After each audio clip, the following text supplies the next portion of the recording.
Train में कोई लड़की थी, उसको कोई परेशान कर रहा था, तो उसके उसी कंपार्टमेंट से किसी व्यक्ति ने एक ट्वीट कर दिया था। उसी पे 20 मिनट के अंदर ट्रेन में ही पुलिस पहुंच गई थी और इसकी बहुत तारीफ भी हुई थी। उत्तर प्रदेश में नए डीजीपी मुकुल गोयल सर ने कार्यभार संभाला। उनकी क्या प्रायोरिटीज़ हैं, पहली ये एक अहम सवाल है, लेकिन इसके साथ साथ जिस तरीके से उन्होंने उत्तर प्रदेश में आते ही सबसे पहले जो उनका एक ट्वीट था वो साइबर से जुड़ा हुआ था, यानी कि साफ तौर से माना जा रहा है कि कहीं ना कहीं अब पुलिस का पैटर्न चेंज होने जा रहा है, नई पुलिसिंग की शुरुआत होने जा रही है। हम खुद उनसे पूछते हैं। हमारे साथ मौजूद हैं इस समय उत्तर प्रदेश के DGP Mukul Goyal sir. Sir, स्वागत है आपका आज तक पे। और हम आपसे शुरुआत करेंगे। हमने पहले भी देखा कि बहुत से डीजीपीज़ ने ज्वाइन किया उत्तर प्रदेश में और वो ट्रेडिशनल पुलिसिंग पे काम करते रहे। आपने जब ज्वाइन किया तो देखा कि एक साइबर पे आपका पहला ट्वीट था साइबर क्राइम को लेकर। दूसरा हमने देखा कि आपने साइबर क्राइम को लेकर एक स्टार्ट किया, एक तरीके से कुछ प्रोग्राम स्टार्ट किए आगरा वगैरह में। ये आपकी किस तरीके की अब नई पुलिसिंग की शुरुआत हो रही है, क्योंकि हम आपसे ही जानना चाहते हैं। देखिए, आपने जो बताया बिल्कुल सही है और ट्रेडिशनल पुलिसिंग बहुत ज़रूरी है। जो क्राइम ग्रामीण अंचल में या शहरी अंचल में होते हैं, जो कि हमारे ट्रेडिशनल क्राइम जिनको कह सकते हैं, मर्डर्स हैं, डकैती है, लूट हैं, ये आज भी प्रासंगिक है, आज भी बहुत ज़रूरी है, क्योंकि सीधे जो एक लॉ एंड ऑर्डर का जो एक परसेप्शन है इन्हीं से जुड़ा होता है और क्राइम आम जनता को इफ़ेक्ट करती है। तो इसलिए उस पे तो एम्फोसिस बहुत ज़रूरी है।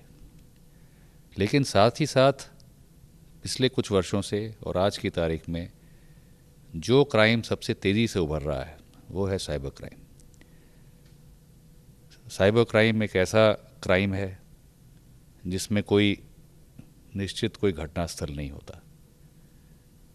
जो आपके खिलाफ़ ये क्राइम कर रहा है वो हो सकता है आपसे किसी विदेश में बैठा हो या किसी देश के किसी दूसरे कोने में बैठा हो, आमना सामना नहीं होता और इसमें डैमेज भी बहुत ज़्यादा हो जाता है। कन्वेंशनल क्राइम में कोई बहुत बड़ी अगर लूट को आप ले लें तो अगर 1 लाख की भी लूट होती है तो हमको लगता है बहुत बड़ी लूट हो गई। लेकिन साइबर क्राइम में ये बड़ी आम बात है। लोगों ने जितना अपना उनका पैसा होता है बैंक अकाउंट से गायब हो जाता है, उनको पता भी नहीं चलता और बहुत त्वरित गति से होता है। इसलिए साइबर क्राइम, एक तो ये फाइनेंशियल फ्रॉड्स हैं, इसके साथ ही साथ और भी क्राइम्स हैं, महिला संबंधी क्राइम्स हैं। तो ये इतनी तेज़ी से बढ़ रहा है, इसका वॉल्यूम इतनी तेज़ी से बढ़ रहा है, ये कन्वेंशनल क्राइम से कहीं ज़्यादा इम्पॉर्टेंट हो रहा है। तो हमें जहाँ कन्वेंशनल क्राइम पे भी ट्रेडिशनल जो पुलिसिंग है उसके तहत काबू में रखना है, साथ ही साथ ये जो नया एक फील्ड है जिस पे जो तेज़ी से विकसित हो रहा है, इस पर भी हमें ध्यान रखना है, इसको नहीं भूलना है, इस पर कार्रवाई होनी है। सर, लगातार क्योंकि अब आप एक नई पुलिसिंग की शुरुआत कर रहे हैं, तो आपको कैसे साइबर क्राइम पे कंट्रोल करेंगे? आखिर क्या आपकी स्ट्रैटेजीज़ होंगी, क्या आपकी पॉलिसीज़ होंगी? क्योंकि ये सबसे बड़ा सवाल है। अभी तक जो पैटर्न चला आया है वो कहीं ना कहीं ट्रेडिशनल पुलिसिंग का था। आपके लिए चुनौतियाँ भी होंगी, कैसे इन चुनौतियों से निकल पाएंगे? देखिए, दोनों में बहुत अंतर नहीं है। ये भी साइबर क्राइम भी एक प्रकार का क्राइम है। हमारे जो ट्रेडिशनल पुलिसिंग होती है उसमें भी हम प्रिवेंशन, डिटेक्शन और फिर प्रोसिक्यूशन, इन 3 बिंदुओं पे हम चलते हैं। इन्वेस्टिगेशन बीच में, डिटेक्शन के बाद इन्वेस्टिगेशन, तो वही चीज़ यहाँ पर होनी। और इसमें सबसे महत्वपूर्ण जो हमारा अंग है वो प्रिवेंशन है। प्रिवेंशन हो जाएगा ये तभी संभव है जब हम लोग अवेयर रहें, और यही एक क्राइम है जहाँ पर पुलिस के जो हमारे लोग हैं वो विवेचक तो हैं ही, विक्टिम्स भी। हम लोग खुद भी जो है हमारे पेंशनर्स इसमें विक्टिम हो रखे हैं, और भी हम सबके बैंक अकाउंट्स हैं, और कोई ना कोई फ्रॉड से ग्रस्त पीड़ित हुआ है। तो इसमें जो पुलिसकर्मी हैं ये भी विक्टिम्स है। तो प्रिवेंशन तभी संभव है जब हम लोग अवेयर रहें। उसके लिए अधिक से अधिक साइबर अवेयरनेस प्रोग्राम्स चलाए जाएंगे।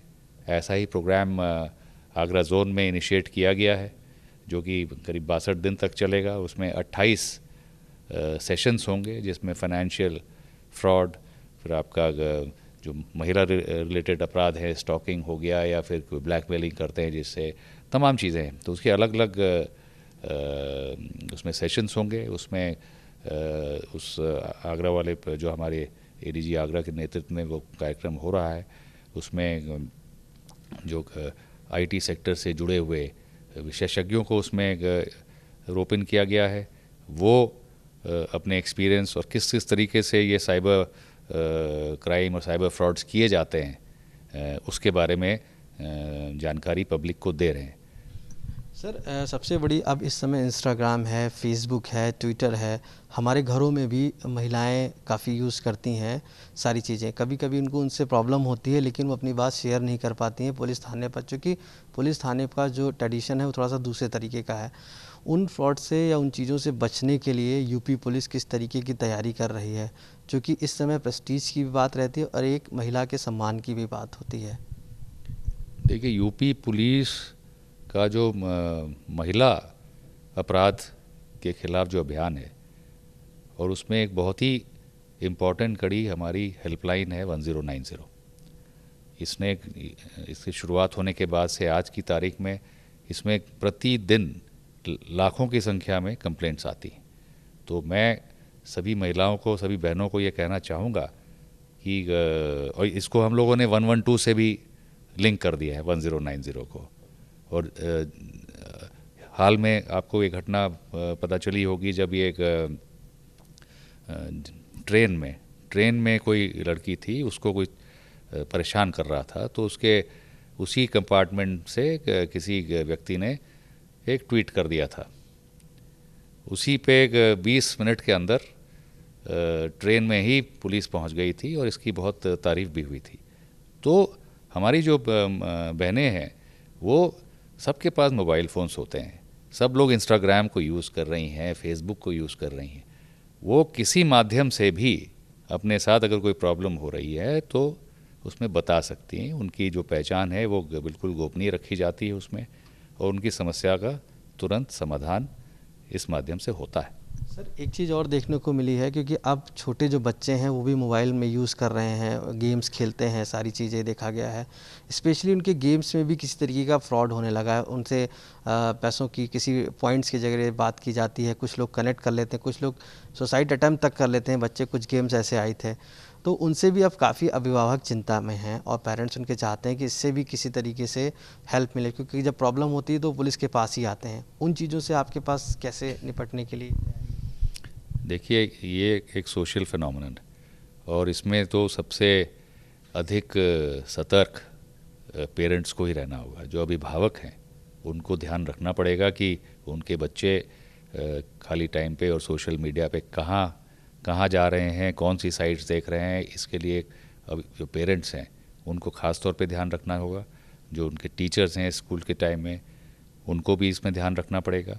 और अगेन इसमें अधिक से अधिक उनको अलर्ट रहते हुए इसमें हम लोग भी अभी इस तरह की कार्यशालाएं भी ऑर्गेनाइज करेंगे स्कूल से मिलके, जिसमें एक टीचर्स को स्टूडेंट्स के साथ इंटरेक्ट करके कि उनको बताया जा सके कि साइबर जो एरिया है हमारा, जो इंटरनेट है, उसमें क्या क्या मतलब प्रॉब्लम्स आ सकती हैं, कहाँ उनको बचना चाहिए, ये सब की जानकारी उनको दी जाएगी। और मेन चीज़ वो है, prevention is the best medicine.